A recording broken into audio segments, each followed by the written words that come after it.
जम्मू कश्मीर के पुंछ जिले में सेना के वाहन पर हुए आतंकवादी हमले में एक के बाद एक बड़े खुलासे होते जा रहे हैं। इस हमले की जांच में लगी आईबी की टीम ने केंद्रीय गृह मंत्रालय को अपनी जांच की प्राथमिक रिपोर्ट सौंप दी है। इस रिपोर्ट के मिलने के बाद यह साफ होता जा रहा है कि पुंछ में सेना के वाहन पर हुआ यह हमला एक विदेशी साजिश था और सुनियोजित तरीके से प्लानिंग के साथ इस हमले को अंजाम दिया गया था। आईबी ने अपनी जो रिपोर्ट केंद्रीय गृह मंत्रालय को सौंपी है उसकी एक कॉपी एनआईए को भी सौंपी गई है, क्योंकि एनआईए भी इस हमले की जांच में शामिल है। इस रिपोर्ट से जुड़ी बारीक जानकारियों पर नजर डालें तो पता चलता है कि सेना के वाहन पर आतंकवादियों ने 36 राउंड गोलियां दागी थीं।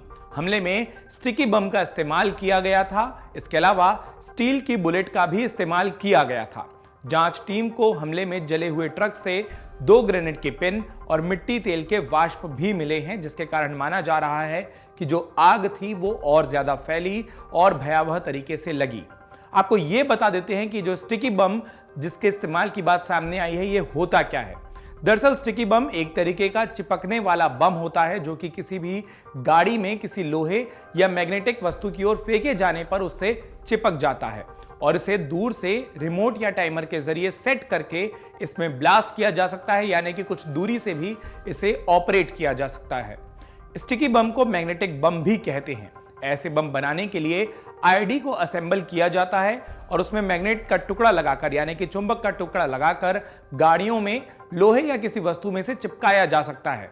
इसके बाद इसे कहीं दूर बैठकर टाइमर सेट करके ब्लास्ट किया जा सकता है। स्टिकी बम को आतंकी ज्यादातर फ्यूल टैंक के पास चिपकाते हैं, जिससे ब्लास्ट होने के बाद ज्यादा नुकसान हो। कई एक्सपर्ट्स ये भी कहते हैं कि जब आतंकी या जब इस तरीके के लोग घात लगाकर हमला करते हैं तो वो स्टिकी बम को फेंक देते हैं और कोशिश करते हैं कि स्टिकी बम गाड़ी से चिपक जाए और गाड़ी जब थोड़ी दूर चली जाए तब उसमें ब्लास्ट करे, ताकि एम्बुश की या आतंकियों के छिपे होने की सही लोकेशन का पता तुरंत ना चल पाए। आपको बता दें कि पुंछ में हुए इस हमले में सेना के 5 जवान शहीद हो गए थे। इस हमले को प्राथमिक तौर पर जो जानकारी मिली है उसके मुताबिक 7 आतंकवादियों ने इसको अंजाम दिया था, जिनमें से 3 विदेशी थे। अब 2000 कमांडो को सर्च ऑपरेशन में लगाया गया है। इन आतंकियों को ढूंढने के लिए ड्रोन और हेलीकॉप्टर का भी इस्तेमाल सेना कर रही है। सेना ने शूट एट साइट के ऑर्डर भी दे रखे हैं, यानी इस हमले का पूरी मजबूती से बदला लेना भारतीय सेना चाहती है। यह हमला राष्ट्रीय राइफल्स पर हुआ था। राष्ट्रीय राइफल्स ही वो यूनिट है जो आतंकियों से सबसे ज्यादा लड़ती है और उन्हें सबसे ज्यादा नुकसान पहुंचाती है। पिछले कुछ महीनों से जम्मू कश्मीर में आतंकियों के खिलाफ चल रहे ऑपरेशन ऑल आउट को राष्ट्रीय राइफल ही अंजाम देती आ रही है। इस हमले की जिम्मेदारी पीपल्स एंटी फासिस्ट फ्रंट यानी कि PAFF ने ली है। इसे जम्मू कश्मीर में जैश ए मोहम्मद के प्रॉक्सी संगठन के तौर पर, यानी कि एक डमी संगठन के तौर पर देखा जाता है। 2019 में यह फ्रंट उभरकर सामने आया था। तब से जैश से जुड़ा यह संगठन जम्मू कश्मीर में आतंकी गतिविधियों को अंजाम दे रहा है।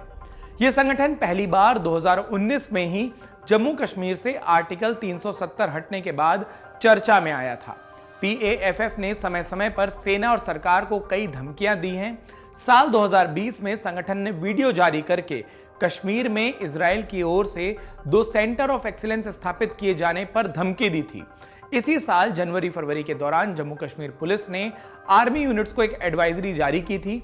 बताया गया था कि आने वाले दिनों में बॉर्डर से घुसपैठ बढ़ने की आशंका है और इसकी वजह है G20 समिट।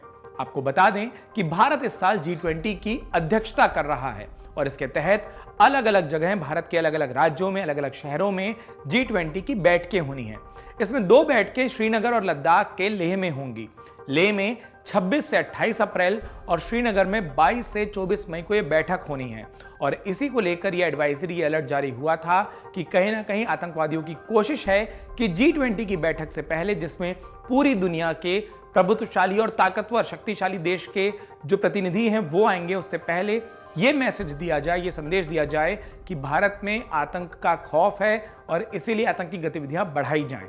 अब जबकि पुंछ में सेना के वाहन पर हमला हो चुका है, भारतीय सेना की कोशिश है कि इन आतंकियों को पकड़ा जाए और इस हमले के मास्टरमाइंड तक पहुंचा जाए, ताकि इस पूरी की पूरी प्लानिंग को और हमले को अंजाम देने वाले लोगों को बेनकाब किया जा सके। मन से उजाला कर चले, मन से उजाला कर चले, एक अमर उजाला कर चले।